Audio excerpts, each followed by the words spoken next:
వేసవి వేడిపై దాడి చల్లటిది ఫ్రెషింగ్ స్టాక్ తో హై. విజయవాడ గోల్డ్ స్కీమ్ స్కామ్ పై దర్యాప్తు ముమ్మరం చేశారు పోలీసులు. నిందితుడు ముచ్చెర్ల శ్రీనివాస్ ని పట్టుకునేందుకు పోలీసులు గాలిస్తున్నారు. ముచ్చెర్ల శ్రీనివాస్ తో పాటు అతని కుమారుడు నిఖిల్, అల్లుడు అభిలాష్, కూతురు సాయి అమృతకి లుకౌట్ సర్క్యులర్ జారీ చేశారు. ఇక శ్రీనివాస్ కాల్ డేటా రికార్డ్ ని ట్రాక్ చేస్తున్నారు. అటు ముచ్చెర్ల శ్రీనివాస్ కి చెందిన 2 అకౌంట్స్ ని ఫ్రీజ్ చేశారు.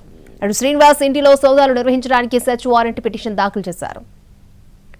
శ్రీనివాస్ పై ఇప్పటికే 67 మంది బాధితులు ఫిర్యాదు చేశారు. అధికారికంగా మరొక 18 మంది కంప్లైంట్ ఇచ్చారు. దీంతో స్కామ్ విలువ 100 కోట్ల వరకు ఉంటుందని పోలీసులు అంచనా వేస్తున్నారు. గతంలో పిడుగురాళ్లలో ఎరువుల వ్యాపారం పేరుతో శ్రీనివాస్ మోసం చేసినట్లు పోలీసులు గుర్తించారు. మరోవైపు పరారైన తర్వాత ఆడియో విడుదల చేశాడు ముచ్చెర్ల శ్రీనివాస్. తాను ఎక్కడికి పారిపోలేదని 2 రోజులు తిరిగి వస్తానని ఆడియోలో చెప్పాడు.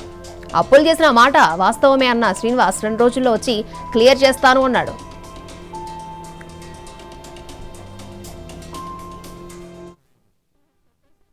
అందరికీ నమస్కారం అండి. నా పేరు ముచ్చెర్ల శ్రీనివాసు. వ్యాపార రీత్యా చీటీ పాటలు నడుపుతూ గోల్డ్ చీటీ మరి ఇతరత్ర అమౌంట్ చీట్లు కూడా నడుపుతూ గత 2 సంవత్సరాల నుంచి కూడా ఇబ్బంది పడుతూ మేనేజ్ చేసుకుంటూ వచ్చాను. ఇప్పుడు అది అలివి కాక నేను ఊరు వదిలిపెట్టి 3 రోజుల కింద రావటం జరిగింది. కాబట్టి నేను త్వరలోనే వచ్చి మీ బాకీలన్నీ సెటిల్ చేస్తాను. దయచేసి మీరు విజయవాడ గోల్డ్ స్కీమ్ స్కామ్ కి సంబంధించి మరిన్ని వివరాలను మా ప్రతినిధి శ్రీకాంత్ అందిస్తారు.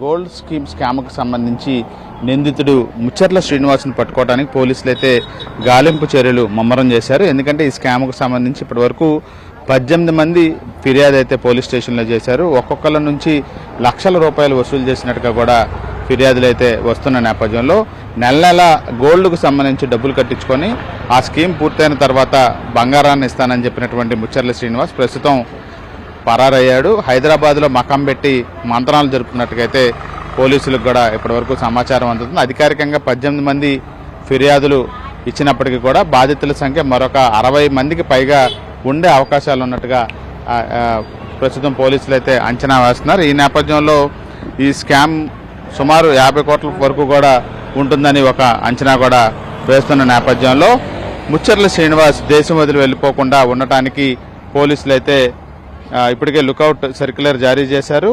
ఆయనతో పాటుగా ఆయన కుమారుడు ఎవరైతే ఉన్నారో నిఖిల్, అల్లుడు అభిలాష్, కూతురు సాయి అమృత వీళ్ళకు కూడా లుకౌట్ నోటీసులు జారీ చేశారు. ఇక Mucherla Srinivas phone switch off చేయడంతో అతను వెళ్ళిపోవటానికి ముందు ఎవరెవరితో ఫోన్లో మాట్లాడాడనే దానికి సంబంధించి కాల్ డేటా రికార్డ్స్ని ట్రాక్ చేస్తూ ఉన్నారు. అదేవిధంగా నిందితుడు ముచ్చెర్ల శ్రీనివాస్ వినియోగించిన 2 బ్యాంక్ అకౌంట్లను కూడా ఫ్రీజ్ చేయాలని బ్యాంక్ అధికారులు కూడా ఇప్పటికే పోలీసులు కూడా లేఖ ఇచ్చిన నేపథ్యంలో రోజు రోజుకి కూడా ఈ గోల్డ్ స్కామ్ ఏదైతే ఉందో దానికి సంబంధించి బాధితుల సంఖ్య పెరుగుతూ వస్తున్న నేపథ్యంలో ఇది కొంత కీలకంగా మారుతోంది. కేసుకు సంబంధించి తీవ్రత దృష్ట్యా ప్రత్యేక బృందాలను కూడా పోలీసు అధికారులు ఏర్పాటు చేస్తూ ఉన్నారు. ముచ్చెర్ల శ్రీనివాస్ని పట్టుకోవడానికి అటు హైదరాబాద్కు కూడా కొన్ని బృందాలు వెళ్ళినట్టుకైతే మనకి సమాచారం అందుతోంది. ఆ శ్రీనివాస్ భార్యను కూడా ఇప్పటికే పోలీసులు స్టేషన్కి పిలిపించి విచారణ కూడా చేస్తున్న నేపథ్యం అన్ని విధాలుగా శ్రీనివాస్ని పట్టుకోవడానికైతే ప్రస్తుతం విజయవాడ పోలీసులు దర్యాప్తు చేస్తున్నట్టుగైతే మనకు తెలుస్తూ ఉంది. కెమెరా పర్సన్ లక్ష్మణ్, శ్రీకాంత్, విజయవాడ నుంచి.